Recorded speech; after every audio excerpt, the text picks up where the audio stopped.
વડોદરા શહેરમાં વર્ષો જૂની ધાર્મિક પરંપરા અને સાંસ્કૃતિક વિરાસતને જાળવી રાખતા મોહરમ પર્વ નિમિત્તે માંડવી સ્થિત જમનાબાઈ હોસ્પિટલની ગલીમાં બુલંદ શહીદ યંગ સર્કલ દ્વારા ભવ્ય અને આકર્ષક તાજિયાની સ્થાપના કરવામાં આવી. ધાર્મિક શ્રદ્ધા, આસ્થા અને અકીદત સાથે આયોજિત પ્રસંગે મોટી સંખ્યામાં મુસ્લિમ બિરાદરો અને સ્થાનિક રહીશો ઉપસ્થિત રહ્યા. મળતી માહિતી મુજબ આ નયનરમ્ય તાજિયાનું વિશેષ નિર્માણ યાકુતપુરા અજબડી મિલ વિસ્તાર ખાતે કરવામાં આવ્યું હતું.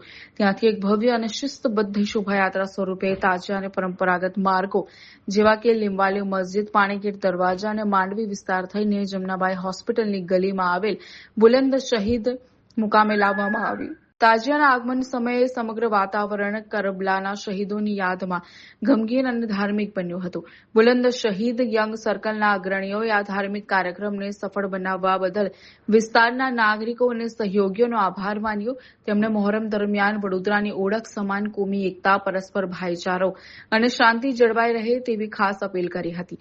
સમગ્ર સ્થાપના વિધિ અત્યંત શાંતિપૂર્ણ અને સૌહાર્દપૂર્ણ વાતાવરણમાં સંપન્ન થઈ, જેમાં સ્થાનિક હિન્દુ મુસ્લિમ ભાઈઓએ સાથે મળીને એકતાનું ઉત્કૃષ્ટ ઉદાહરણ પૂરું પાડ્યું.